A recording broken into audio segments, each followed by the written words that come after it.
We are the omnipotent, we are the omniscient. We can drink the ocean, we can break the whole mountain to piece ಅಂತ ನೀವೆಲ್ಲರೂ ಕೂಡ ಕೇಳಿದ್ದೀರಿ. ನಾವು ಸರ್ವಶಕ್ತರು, ನಾವೇ ಸರ್ವಜ್ಞರು, ಯಾರು ಸರ್ವಜ್ಞರಲ್ಲ ಇಲ್ಲಿ. ನಾವೇ ಸರ್ವಶಕ್ತರು, ನಾವೇ ಸರ್ವಜ್ಞರು. ಜೊತೆಗೆ ನಾವು ಮನಸ್ಸು ಮಾಡಿದ್ರೆ ಇಡೀ ಪರ್ವತವನ್ನೇನಪ್ಪ ಅಂದ್ರೆ ಒಡೆದು ಪುಡಿ ಪುಡಿ ಮಾಡ್ಬೋದು. ಜೊತೆಗೆ ಇಡೀ ಸಮುದ್ರವನ್ನು ಕುಡಿಬಹುದು. ಹೆಂಗ್ ಸಾಧ್ಯ ಆಗ್ತದೆ?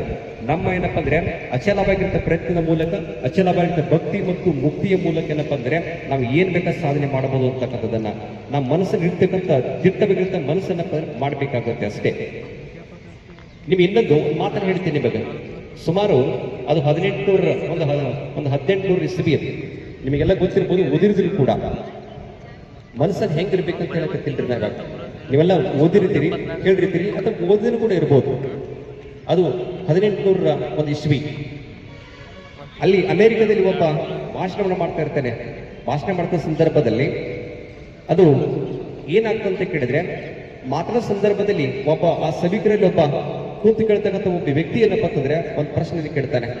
ಏನು ಪ್ರಶ್ನೆ ಕೇಳ್ತಾನಪ್ಪ ಅಂದ್ರೆ, ಅಲ್ಲ ಸರ್, ನೀವೇನಾದ್ರು ಭಾಷಣ ಮಾಡ್ಕತ್ತೀರಲ್ಲ, ಆ ಭಾಷಣ ಮಾಡೋ ಸಂದರ್ಭದಲ್ಲಿ ನೀವೆಲ್ಲ ಬಹಳ ಚೆನ್ನಾಗಿ ಮಾತಾಡಕತ್ತೀರಿ, ಆದ್ರ ಮನುಷ್ಯ ಆಕಾಶದಲ್ಲಿ ಹಾರಲಕ್ಕೆ ಸಾಧ್ಯ ಆಗ್ತಿದೇನು ಸರ ಅಂತ ಕೇಳ್ತಾರೆ ಪ್ರಶ್ನೆ ಕುಂತಿರ್ತಕ್ಕಂಥ ವ್ಯಕ್ತಿಗಳಲ್ಲಿ ಒಬ್ರು. ಅವಾಗ ಆ ಮಾತನಾಡ್ತಕ್ಕಂಥ ಒಬ್ಬ ವ್ಯಕ್ತಿ ಹೇಳ್ತಾನೆ, ಮನುಷ್ಯ ಮನಸ್ಸು ಮಾಡಿದ್ರೆ ಆಕಾಶದಲ್ಲಿ ಹಾರಬಹುದು ಅಂತಕ್ಕಂಥದ್ದನ್ನ ದೇವ್ರ ಇಚ್ಛೆ ಆಗಿತ್ತಪ್ಪಾದ್ರೆ ರೆಕ್ಕೆಗಳು ಕೊಡ್ತಿದ್ದ ಮನುಷ್ಯನಿಗೆ. ಅದಕ್ಕ ಮನುಷ್ಯನಿಗೇನಪ್ಪ ಆಕಾಶದಲ್ಲಿ ಹಾರಾಡಕ್ಕಾಗಲ್ಲ, ಇದು ನನ್ನ ಬಲವಾದ ನಂಬಿಕೆ ಅಂತ ಆ ಮಾತನಾಡುತ್ತ ವ್ಯಕ್ತಿಯನ್ನೇ ಹೇಳ್ತಾನೆ. ಅದಾದ ಒಂದು 13 ವರ್ಷಕ್ಕೆ ಏನಪ್ಪ ಅಂತಂದ್ರೆ ಫಿನಿಶ್ ಏನಪ್ಪ ಅಂದ್ರೆ 1903 ನಾ ಹೇಳಿದಿವಾಗ 1903 13 ವರ್ಷಕ್ಕೆ ಏನಪ್ಪ ಅಂತಂದ್ರೆ ಆಕಾಶದಲ್ಲಿ ವಿಮಾನವನ್ನ ಹಾರಾಟ ಮಾಡ್ತಾರೆ. ಗೊತ್ತಿರಲಿ, ವಿಮಾನವನ್ನು ಹಾರಾಟ ಮಾಡ್ತಾರೆ. ಆ ವಿಮಾನ ಹಾರಾಟ ಮಾಡಿರ್ತಕ್ಕಂಥ ವ್ಯಕ್ತಿಗಳು ನಿಮಗೆಲ್ಲ ಗೊತ್ತಿದೆ.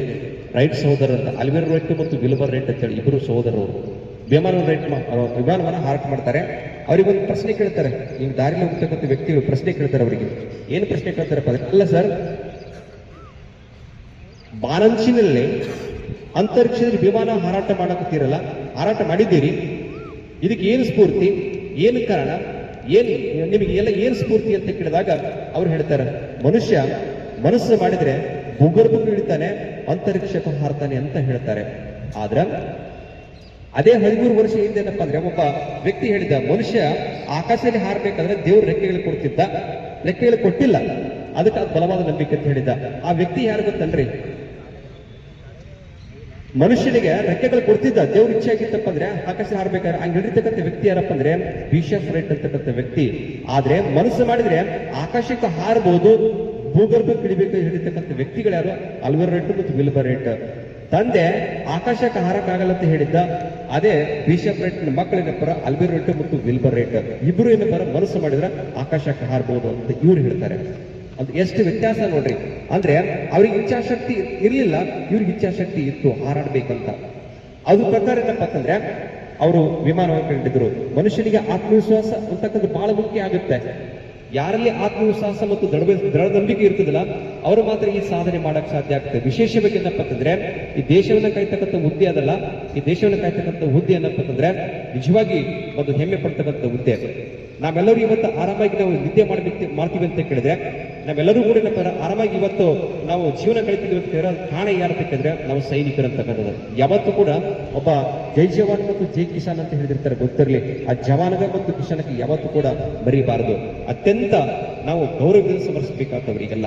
ಯಾಕಂತ ಹೇಳಿದ್ರೆ ನಮ್ಮನ್ನ ಈ ದೇಶಕ್ಕೆ ಅನ್ನ ಹಾಕ್ತಕ್ಕಂಥ ಒಬ್ಬ ರೈತ, ಆ ದೇಶದ ಜನರನ್ನು ಕಾಯ್ತಕ್ಕಂಥ ಒಬ್ಬ ಸೈನಿಕ, ಇವರು ಯಾರಿಗೆ ಯಾವತ್ತೂ ಕೂಡ ಏನಪ್ಪ ಅಂದ್ರೆ ನಾವು ಗೌರವ ಸಲ್ಲಿಸಬೇಕಾಗತ್ತೆ.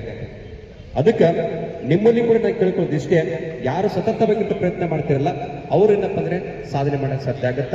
ಯಾರು ಸತತವಾಗಿ ಪ್ರಯತ್ನ ಮಾಡೋದಿಲ್ಲಲ್ಲ, ಯಾರು ಸೋಮಾರಿಗಳಾಗ್ತಾರಲ್ಲ, as lazy mind is devil's workshop ಅಂತ ಹೇಳ್ತಾರೆ, ಗೊತ್ತಿರಲಿ. Lazy mind is devil's workshop ಅಂದ್ರೆ ಸೋಮಾರಿ ಮನಸ್ಸು ದೆವ್ವದ ಕಾರ್ಖಾನೆ ಅಂತ. ಸೋಮಾರಿ ಮನಸ್ಸು ದೆವ್ವದ ಕಾರ್ಖಾನೆ ಅಂತ ಹೇಳ್ತಾರೆ. ಅಂದ್ರ ಯಾರು ಸೋಮಾರಿತನ ಮಾಡ್ತಾರಲ್ಲ ಎಸ್ ಅವ್ರ ಜೀವನದಲ್ಲಿ ಯಾವತ್ತೂ ಕೂಡ ಏನಪ್ಪ ಸಾಧನೆ ಮಾಡಕ್ಕೆ ಸಾಧ್ಯ ಆಗೋದಿಲ್ಲ. ಅದಕ್ಕೇನಪ್ಪ ಅಂದ್ರೆ ಯಾರು ಕೂಡ ಸೋಮಾರಿಗಳಾಗ್ಬಾಡ್ರಿ. ಎಸ್ ನಿಮ್ಮನ್ನ ಗುರಿ ಅಂತಕ್ಕಂಥ ನಿಮ್ಮ ಮುಂದೆ ಇರಲಿ. ನಿಮ್ಮ ಗುರಿನ ಮುಂದೆ ಇಟ್ಕೊಂಡಿರಪ್ಪ ಹಿಂದೆ ಒಬ್ಬ ಗುರು ಇದ್ದೇ ಇರ್ತಾನೆ. ಎಸ್ ಸಂತೋಷ ಅಂತ ಗುರುಗಳು ಇರ್ತಕ್ಕಂಥ ನಾವೇ ಕೂಡ ಧನ್ಯರು. ಯಾಕಂತ ಕೇಳಿದ್ರೆ ಅವ್ರೇನಪ್ಪ ಅಂದ್ರೆ 17 ವರ್ಷ ಏನಪ್ಪ ಅಂದ್ರೆ ಆ ತಾಯಿ ಭಾರತನ ಸೇವೆಯನ್ನು ಮಾಡಿ ಬಂದಿದ್ದಾರೆ. ಅಂತರ ಕೈಗೆ ನಾವು ಕಲಿಯಕತ್ತೀವಲ್ಲ, ಅದು ಒಂದು ಪ್ರಮುಖವಾಗಿರ್ತಕ್ಕಂಥ ಒಂದು ಸಂಗತಿ ಅಂತ ಹೇಳ್ತೀವಿ ನಾವು ಅದನ್ನು. ಅದಕ್ಕೆ ನಾವು ನೀವು ಎಲ್ಲರೂ ಏನಪ್ಪ ಅಂತಂದ್ರೆ ಅವ್ರ ಮಾರ್ಗದರ್ಶನ ಕಲಿಬೇಕಾಗುತ್ತೆ. ಎಸ್ ಅವ್ರೇನ್ ಹೇಳ್ತಾರಲ್ಲ ಅವ್ರ ಪ್ರಕಾರ ಏನಪ್ಪ ಅಂದ್ರೆ ಹಿಡಿ ಪ್ರಕಾರ ನಡ್ಕೊಳ್ರಿ. ಗ್ಯಾರಂಟಿ ಏನಪ್ಪ ಅಂದ್ರೆ ನಿಮಗೂ ಕೂಡ ಮುಂದಿನ ದಿನಮಾನದಲ್ಲಿ ಒಂದು ಒಳ್ಳೆಯ ಅಭೂತಪೂರ್ವ ಜೀವನ ಇರ್ತದೆ ಅಂತಕ್ಕಂಥ ಹೇಳಕ್ ನಾನು ಈ ಸಂದರ್ಭದಲ್ಲಿ ಬಯಸ್ತಾ ಇದ್ದೀನಿ.